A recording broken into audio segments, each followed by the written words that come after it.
जय हिंद साथियों, मैं राकेश पटेल स्वागत करता हूं आप सभी का आपके अपने परिवार LWR टीचिंग एकेडमी में।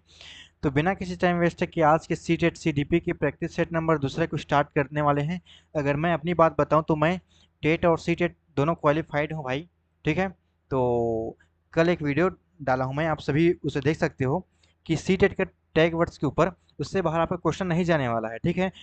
99.999% वही टैग वर्ड्स ही मिलेंगे आपके एग्जाम में। तो बिना किसी टाइम वेस्ट के आज के पहले क्वेश्चन के हम लोग बढ़ते हैं। पहला क्वेश्चन है, इंग्लिश वाले इंग्लिश में रीड करना और हिंदी वाले बच्चे हिंदी में रीड करना। ओके। निम्नलिखित में से कौन सा कथन रचनावादी क्रिएटिविस्ट दृष्टिकोण को सर्वोत्तम रूप से दर्शाता है? रचनावादी अर्थात क्या होता है बताओ मुझे। बच्चा अगर कुछ बनाए या कुछ, जैसे कि बच्चे को आप एक खिलौना दे दो, मान लो सपोज करो आप एक 100 रुपए का खिलौना लेकर दे दिए, तो बच्चे उसे पूरा खोल खाल कर देख लेगा कि इसके अंदर क्या मोटर है, क्या बेरिंग है, क्या कुछ है ना।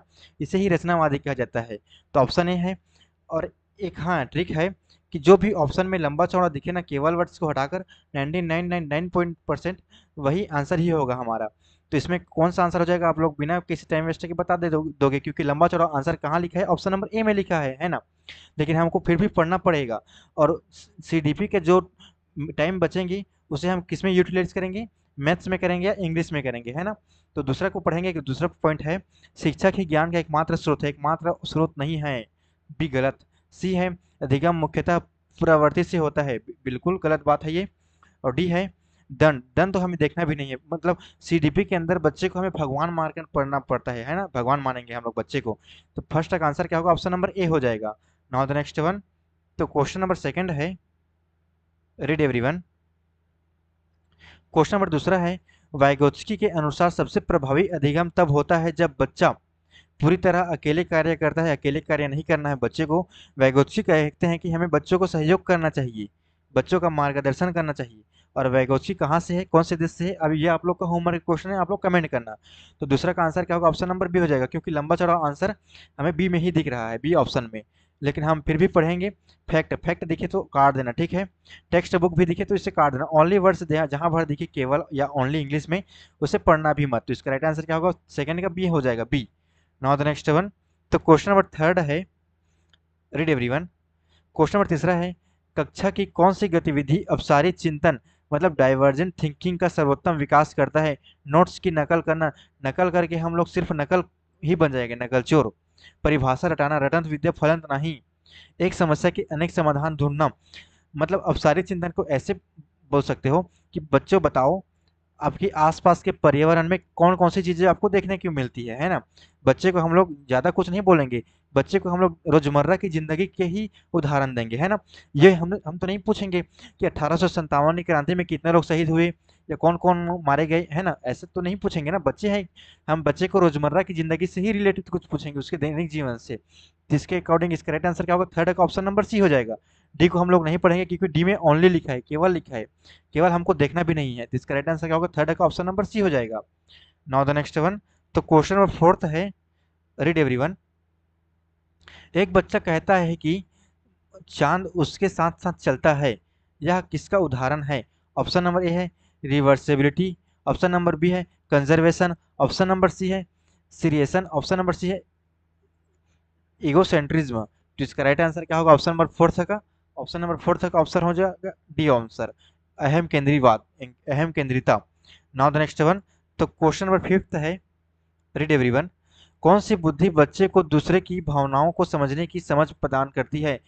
पहला है, लिखा है तार्किक गणितीय बुद्धि, ये हमें गणितीय की समझ बनाता है, मतलब 2+2 4 होते हैं, तो 4+4 कितनी होती है, ये 8 होती है, ये तार्किक बुद्धि में अंतर आएगा, है ना। और संगीतमय बुद्धि ये संगीत से संबंधित है, जैसे कि अरिजीत सिंह, मतलब क्या बोलना चाहिए उसे, अरिजीत सिंह ही है गायक, है ना। Option number D. तो इसके अकॉर्डिंग इसका राइट आंसर होगा फिफ्थ का ऑप्शन नंबर बी हो जाएगा, इंटरपर्सनल, इंटरपर्सनल दूसरे की भावनाओं को, option number B. Now the next one. एक सेकंड कुछ खुल गया इग्नोर करना यार उसे, है ना। बड़ी बड़ी क्लास में छोटी मोटी गलतियां होती ही है। क्वेश्चन नंबर सिक्स है, रीड एवरीवन। आंतरिक अभिप्रेरणा का सबसे मजबूत संकेतक है। आंतरिक प्रेरणा मतलब बच्चे अपने अंदर से मोटिवेट होगा कुछ करने के लिए, ना कि बाहर से। बच्चे अंदर से मोटिवेट होंगे तो उसे पुरस्कार कुछ की जरूरत नहीं पड़ेगी। तो प्रशंसा पाने के लिए अगर बच्चे अंदर से अपने मोटिवेट हैं तो प्रशंसा पुरस्कार ये कुछ मायने नहीं रखते उसके लिए, दंड से बचने के लिए भी नहीं। और मैंने पीछे ही पहले ही कहा था कि जहां पर भी लंबा चौड़ा आंसर दिखे मतलब क्वेश्चन में ऑप्शन, वही आंसर लगा देना, क्योंकि 99% केवल वर्ड्स को हटाकर। तो इसका सिक्स का आंसर होगा ऑप्शन नंबर सी हो जाएगा, option number C. Now the next one, question number seventh है, रीड एवरीवन। बाकी क्लासेस कैसी लग रही है कमेंट करना, फीडबैक देना, ताकि मैं भी अपने टीचिंग स्किल को इम्प्रूव कर सकूं। तो कथन है, पहले है अजर्सन, प्रत्येक बच्चा सीख सकता है। बिल्कुल बात है सही, सभी बच्चे सीख सकते हैं, बच्चे में सीखने की क्षमता जन्मजात होती है, हमने पढ़ा है पहले। और कारण है मतलब रीजन है इसका, सभी बच्चे समान गति से सीखते हैं। ये बात कहाँ पढ़े हैं हमने, कभी नहीं पढ़ा है। सभी बच्चे, सपोज करो आप ही लोग, उदाहरण के तौर पर मैं भी लेता हूँ, ठीक है। हमारे जब स्कूल में हम लोग पढ़ते थे, अपने टाइम की बात है, तो हमें सर क्या बोलते थे, टॉपर को एकदम बहुत अच्छा बोलते थे। और हम हमें जो मुझे स्पेशली बैल बुद्धि बोलता था, है ना। तो क्या मैं बैल बुद्धि दिखता हूँ क्या? तो इसका राइट आंसर क्या होगा, ऑप्शन नंबर सेवेंथ का ए हो जाएगा। सेवेंथ का ऑप्शन नंबर डी हो जाएगा। ए सत्य है लेकिन आर असत्य है, ऑप्शन नंबर डी, सेवेंथ का डी आंसर हो जाएगा। नाउ द नेक्स्ट वन,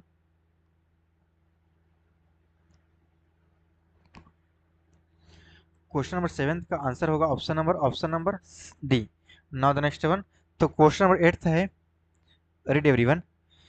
एक शिक्षक विद्यार्थियों को सीखने की आवश्यकता के अनुसार अलग अलग कार्य देता है, इसे क्या कहा जाता है? बिल्कुल सही बात है, शिक्षक सही सही काम कर रहा है। शिक्षक को चाहिए कि अपने छात्रों को मित्रवत व्यवहार मतलब फ्रेंडली कल्चर के होना चाहिए, टेक्स्ट बुक में ही डिपेंड नहीं होना चाहिए। इन्वायरमेंट के साथ उचित चीज़ों को, बच्चों को डाटा डिलीवर करना चाहिए, बच्चों को सिखाना चाहिए। तो एक शिक्षक विद्यार्थियों को सीखने की आवश्यकता के अनुसार अलग अलग कार्य देता है, इसे क्या कहा जाता है? इसे कहा जाता है, आपको बताओ क्या कहा जाता है? इसे कहा जाता है आपका विभेदित शिक्षण, विभेदित शिक्षण, ऑप्शन नंबर सी हो जाएगा right answer. Now the next one, तो क्वेश्चन नंबर अगला है, एक सेकेंड, क्वेश्चन नंबर नाइन्थ है, शिक्षण के दौरान भ्रांतियों मिसकॉन्सेप्शन की पहचान करने के लिए कौन सा मूल्यांकन सबसे उपयुक्त है? बोर्ड परीक्षा बिल्कुल गलत, बच्चे को परीक्षा हमें लेना ही नहीं है। वार्षिक परीक्षा बिल्कुल गलत, निर्णयात्मक परीक्षा बिल्कुल बिल्कुल, और समेटिव असेसमेंट। तो इसका राइट आंसर क्या होगा, ऑप्शन नंबर डी हो जाएगा, option number D. Formative assessment करना है हमको, ना कि summative assessment. Now the next one, तो क्वेश्चन नंबर टेंथ है, रीड एवरीवन। कोहल वर्ग के अनुसार केवल दंड से बचने के लिए नियमों का पालन करना किस स्तर का उदाहरण है? कौन से स्तर का उदाहरण है? तो यह पूर्व परंपरागत स्तर। कोहल वर्ग ने 3 चरण दिए हैं सीखने के। 3 चरण में कितनी अवस्थाएं दी है? 6 अवस्था। आगे स्लाइड में हम लोग पढ़ेंगे, यहाँ पर दिखा है, देख सकते हो आप लोग, ये कोहल वर्ग जी हैं। कोहल वर्ग के अनुसार नैतिक विकास 3 स्तरों और 6 चरणों होता है। यह सिद्धांत लॉरेंस कोहल वर्ग के नैतिक विकास में निर्णय लेने की क्षमता का आधार है। बिल्कुल। तो पहला चरण है दंड और आज्ञाकारी चरण,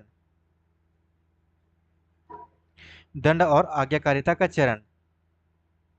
एक सेकंड, पेन के इंक चेंज करने दो मुझे। हाँ, व्यक्ति दंड की डर से नियमों का पालन करता है, इसमें पहला चरण में है। और सही या गलत निर्णय में दंड मिलने या ना मिलने पर निर्भर करता है। ऐसे करोगे तो दंड मिलेगा। देखो ये मम्मी अपनी बच्चे को डांट रही है। दूसरा है, दूसरा देखो, तुम मेरा काम करो, मैं तुम्हारा काम करूंगा। यहाँ पर व्यक्ति अपना स्वार्थ की पूर्ति सही या गलत का निर्णय ले करता है। तुम मेरे लिए, मैं तुम्हारे लिए की भावना आ जाती है। सेकेंड स्टेज में है पूरा परंपरागत स्टेज में। थर्ड है अच्छा लड़का अच्छा लड़की अभिन्यास, ठीक, व्यक्ति दूसरों की अपेक्षा या खरा उतरता है। फोर्थ है विधि और व्यवस्था का चरण, व्यक्ति कानून नियम और व्यवस्था को बनाए रखने के लिए उनका पालन करता है। थर्ड स्तर है मतलब थर्ड स्टेज है उत्तर परंपरागत मतलब उत्तर संस्कृति मोरालिटी। पांचवा इसमें है थर्ड पॉइंट के फिफ्थ चरण में है सामाजिक अनुबंध चरण। छठवां में है सार्वभौमिक नैतिक चरण, मतलब व्यक्ति सार्वभौमिक नैतिक सिद्धांतों जैसे न्याय समानता मानवाधिकार के आधार पर निर्णय लेता है। ओके गाइस, तो बढ़ते हैं नेक्स्ट क्वेश्चन की ओर। तो क्वेश्चन नंबर 11 है, रीड एवरीवन। क्वेश्चन नंबर 11 है, रीड करो। एक शिक्षक देखता है कि रोहन व्याख्या सुनने की अपेक्षा स्वयं प्रयोग करके अधिक प्रभावी ढंग से सीखता है, इसलिए शिक्षक उसके लिए गतिविधि आधारित शिक्षण अपनाता है। कैसे शिक्षण अपनाता है? तो बताओ, कमेंट करो। ये आता है रचनावाद, रचनावाद। ऑप्शन नंबर बी इसका राइट आंसर हो जाएगा, option number B. Now the next one. तो क्वेश्चन 12th है, रीड एवरीवन। निम्नलिखित में से कौन सा प्रतिभाशाली गिफ्टेड बच्चों की विशेषता नहीं है, पूछा गया है। उसमें जिज्ञासा होती है, बिल्कुल सही बात है। रचनात्मक शीघ्र सीखते हैं, बिल्कुल सही बात है। कमजोर समस्या समाधान क्षमता, ये नहीं होते हैं। Poor problem solving ability, option number D, क्योंकि हमसे पूछा ही गलत था, और गलत का भाई ही सही होता है, मतलब गलत का भाई गलत होगा। तो पूछा गलत था हम, तो वही सही आंसर हो जाएगा। 12th का आंसर ऑप्शन नंबर डी हो जाएगा। Now the next one. तो क्वेश्चन 13th है, रीड एवरीवन। यदि बच्चा वस्तुओं को एक से अधिक आधारों पर वर्गीकृत करता है तो पियाजे के अनुसार वह किस अवस्था में है। तो कौन सी अवस्था में है, तो बच्चा ठोस संक्रियात्मक अवस्था में है, ठोस संक्रियात्मक अवस्था। जीन पियाजे के अनुसार, जीन पियाजे कौन से देश के थे, स्विट्जरलैंड के मनोवैज्ञानिक थे। कितनी अवस्था में बांटा है, तो ये है सीक्वेंस में लगा है, देख सकते हो। SPCA 4 अवस्था दिए हैं, ठीक है। Sensory motor stage, pre operational stage, concrete operational stage, farmer operational stage. Now the next one. तो क्वेश्चन नंबर 14 है, समावेशी शिक्षा इंक्लूसिव एजुकेशन का मुख्य उद्देश्य क्या है। दिव्यांग बच्चों को अलग करना, अलग नहीं करना है, हमें एक ही छत पर बच्चों को पढ़ाना है। कभी भी विविधि कम करना, बिल्कुल सही गलत बात है। केवल मेधावी छात्र, केवल जहां पर देखिए गलत बात है, और लंबा चौड़ा ऑप्शन देखिए वही सही बात है। तो 14th का आंसर ऑप्शन नंबर बी हो जाएगा। Now the next one. तो क्वेश्चन नंबर 15 है, रीड एवरीवन। किस प्रकार की स्मृति मेमोरी की संग्रह क्षमता सबसे अधिक होती है। तो सबसे अधिक कौन सी होती है, तो ये होती है long term memory, option number D इसका राइट आंसर हो जाएगा। Now the next one. तो क्वेश्चन नंबर 16 है, रीड एवरीवन। रीड करो, चलो पढ़ लीजिए, बताओ सेक्शन का आंसर बताओ, आप लोग कमेंट करो। तो कथन है यहाँ पर, बुद्धि परीक्षण मानव की सभी क्षमताओं को मापते हैं। गॉर्डनर ने बहुबुद्धि सिद्धांत दिया है, बिल्कुल सही बात है। गार्डनर का बहुबुद्धि सिद्धांत कितने प्रकार की बुद्धि दी है, 8 प्रकार की बुद्धि। लेकिन शुरुआत में कितने प्रकार के दिए थे गॉर्डनर जी, 7 प्रकार के। 1998 में एक और जोड़ा गया, मतलब 8 प्रकार की बुद्धि हो गई। पिछले प्रैक्टिस, मतलब पहले ही प्रैक्टिस सेट में इसके बारे में हम लोग कवर कर दिए हैं ना। तो इसका अकॉर्डिंग क्या होगा, इसका right answer option number C हो जाएगा। ए फॉल्स है बट आर ट्रू है।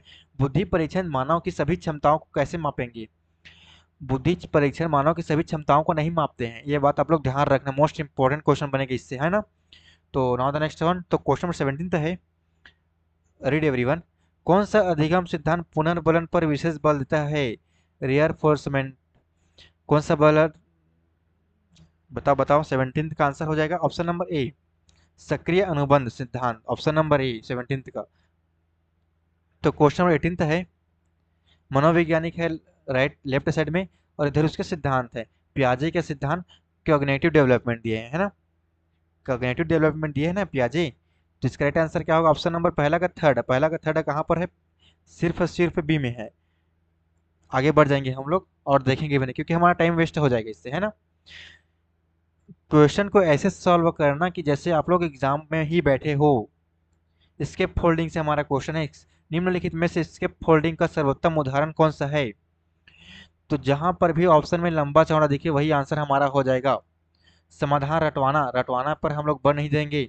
अनदेखा करना नहीं, अंतिम उत्तर नहीं। बच्चे को हम लोग टेस्ट, टेस्ट कभी कभी लेंगे, लेकिन हमेशा टेस्ट पर ही डिपेंड नहीं हो सकते हम लोग। तो 19th का ऑप्शन हो जाएगा, ऑप्शन नंबर सी हो जाएगा, option number C. Now the next one. तो क्वेश्चन विश्व है 20 अधिगम के संबंध में निम्नलिखित में से कौन सा कथन सही है, हमसे पूछा गया है, सही है। लंबा चौड़ा आंसर देखो, केवल वर्ड देखो, काट दो। अधिगम रुक जाता है, अधिगम जीवन पर्यंत चलता है, पुरस्कार भी काट दो। तो 20 का आंसर ऑप्शन नंबर डी हो जाएगा, option number D. Now the next one. तो क्वेश्चन 21 है, एक शिक्षक विद्यार्थियों से केवल सही उत्तर बताने के बजाय यह भी पूछता है कि उन्होंने वह उत्तर क्यों चुने, बिल्कुल सही बात है। और यही यही हमें करना चाहिए एक शिक्षक होने के नाते। बच्चों को उत्तर पर ही फोकस नहीं करना चाहिए। अगर बच्चों को उत्तर जानते हैं बच्चे, अगर 1857 की क्रांति कब हुई, तो ये हुई 10 मई 1857 को, ये बात सभी को पता है। लेकिन इस दिन क्यों हुई, इसके बारे में आगे पीछे जो भी डिटेल्स है आप लोग बताओ, या मैं आपको हेल्प करूंगा। यह रणनीति मुख्य रूप से किसका विकास करती है। तो ये है आपका metacognition, option number B हो जाएगा। Thinking about thinking, thinking about thinking, option number B. Now the next one. तो क्वेश्चन नंबर 22 है, रीड एवरीवन। निम्नलिखित में से कौन सी स्थिति निर्णयात्मक मूल्यांकन मतलब फॉर्मेटिव असेसमेंट का सर्वोत्तम उदाहरण है, मतलब बेस्ट एग्जाम्पल बताओ। तो पहला केवल देखिए, केवल पढ़ना नहीं है, अंक देना भी पढ़ना नहीं है, अंतिम परीक्षा परिणाम बिल्कुल भी पढ़ना नहीं। 22 का आंसर हो जाए ऑप्शन नंबर सी, लंबा चौड़ा आंसर, लेकिन हमको पढ़ना है ठीक है इसे। सीखने की प्रक्रिया के दौरान नियमित प्रतिपुष्टि देकर सुधार करना कराना, मतलब बच्चे सीख रहे हैं तो उनकी गलतियों को देखना और कहाँ गलती कर रहे हैं उनको बताना कि बच्चे आप लोग यहाँ गलती कर रहे हो, ये ऐसा नहीं ऐसा होगा, है ना। तो बढ़ते हैं अगले क्वेश्चन की ओर। तो अगला क्वेश्चन है, क्वेश्चन 23 है, राष्ट्रीय शिक्षा नीति एनईपी 2020 के अनुसार मूल्यांकन का मुख्य उद्देश्य क्या होना चाहिए। मूल्यांकन का मुख्य उद्देश्य पूछा गया है हमसे। तो क्या होना चाहिए, केवल वर्ड देखिए, जहां पर भी देखिए काट देना, रटवाने पर एनईपी बल नहीं देता है। अंकों आधारित केवल देखिए काट देना। यह है आपको ऑप्शन नंबर डी, दक्षता आधारित अधिगम एवं समग्र विकास, competency based learning and holistic development, option number D इसका राइट आंसर हो जाएगा। Now the next one. तो क्वेश्चन अगला है आपकी स्क्रीन के सामने, लगाओ क्वेश्चन। समावेशी कक्षा में विभिन्न अधिगम आवश्यकताओं वाले बच्चों के लिए सबसे उपयुक्त रणनीति कौन सी है। केवल वर्ड देखिए, बता बार बार बोल रहा हूँ, काट देना। केवल सभी के लिए एक ही शिक्षण विधि। अगर बच्चे जो बच्चे विकलांग है, जो बच्चे सुन नहीं सकते, उन्हें क्या हम लोग बोलकर बताएंगे, उनके लिए कुछ अलग से व्यवस्था नहीं करेंगे अपने स्कूल में, करेंगे ना। तो इसके अकॉर्डिंग पहला तो गया। और मैंने बार बार बोल रहा हूँ, जो भी लंबा चौड़ा आंसर देखिए, मतलब क्वेश्चन वही आपका आंसर होने वाला है, केवल वर्ड्स को हटाकर। तो इसका राइट आंसर क्या होगा, 24 तक ऑप्शन नंबर सी हो जाएगा, option number C. Now the next one. तो क्वेश्चन 25 है, रीड एवरीवन। प्रशिक्षणात्मक अधिगम ऑब्जर्वेशनल लर्निंग पर विशेष बल किस मनोवैज्ञानिक ने दिया है, किस मनोवैज्ञानिक ने दिया है। तो ये दिया है 25 का ऑप्शन नंबर बी हो जाएगा, अल्बर्ट बंडूरा। अल्बर्ट बंडूरा किस पर बल देते हैं, ये नकल पर बल देते हैं, नकल करने पर, अनुकरण करने पर। मतलब इसके अनुसार, अल्बर्ट बंडूरा जी के अनुसार, ये बोलते हैं कि बच्चे अनुकरण के द्वारा ही सीखते हैं, नकल करके ही सीखते हैं। पियाजे संज्ञानात्मक विकास दिए हैं, है ना। तो बढ़ते हैं हम लोग नेक्स्ट क्वेश्चन की ओर। तो 25 तक आंसर हो जाएगा आपका ऑप्शन नंबर बी हो जाएगा। Now the next one. तो क्वेश्चन 26 है, रीड एवरीवन। एक बच्चा कहता है, यदि मैं पकड़ा नहीं गया तो मेरा कार्य कार्य सही है। कोहल वर्ग के अनुसार यह किस स्तर को दर्शाता है, कौन से स्तर को दर्शाता है। तो यह है आपका पूर्व परंपरागत नैतिकता, option number C. Now the next one. तो क्वेश्चन 27 है, रीड एवरीवन। निम्नलिखित में से कौन सा प्रभावी कक्षा वातावरण की विशेषण नहीं है। पूछा गया है हमसे, नहीं है। तो जो भी नेगेटिव वर्ड्स दिखे हैं वही हमारा सही आंसर हो जाएगा, क्योंकि हमसे पूछा गया है, गलत पूछा गया है, गलत क्योंकि सही हो जाएगा इस टाइम। तो भय आधारित अनुशासन, peer based discipline, option number C इसका राइट आंसर हो जाएगा, 22 का C answer. Now the next one. तो क्वेश्चन 28 है, पहले को हम लोग मिलान करेंगे, जो भी कूट मिलेगा उसके बाद हम लोग ऑप्शन को एलिमिनेट कर देंगे। सिद्धांत लेफ्ट साइड में लिखा है, थ्योरी, और मनोवैज्ञानिक राइट साइड में लिखा गया है। मल्टीपल इंटेलिजेंस किसने दिया है, तो ये दिया है आपका, ये दिया है आपके गार्डनर जी ने। ऑप्शन पहला का सेकंड, पहला का सेकंड, ऑप्शन नंबर बी गया, सी गया, डी गया। तो इसका राइट आंसर क्या होगा, ऑप्शन नंबर ए हो जाएगा, option number A. Now the next one. तो क्वेश्चन 29 है, आज का सेकंड लास्ट क्वेश्चन।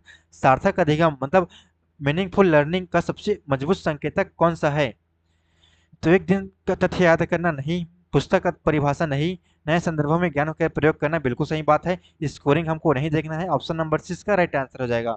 आज का लास्ट क्वेश्चन हमेशा की तरह होमवर्क क्वेश्चन है, पढ़ना क्वेश्चन को, और होमवर्क क्वेश्चन कमेंट में करना, कैसे लगी क्लासेस बताना बिल्कुल। और मिलेंगे नए प्रैक्टिस सेट में। और अगर मैं अपनी बात करूं तो भाई मैं क्वालिफाइड हूँ सी टेट और सी जी टेट, मतलब सी जी टेट ही क्वालिफाइड हूँ मैं। तो मिलेंगे नए प्रैक्टिस सेट में, तब तक के लिए नए अंदाज के साथ पढ़ते रहिए। एग्जाम बहुत पास है, लाइक से सब्सक्राइब लोग कर ही दोगे, ठीक है।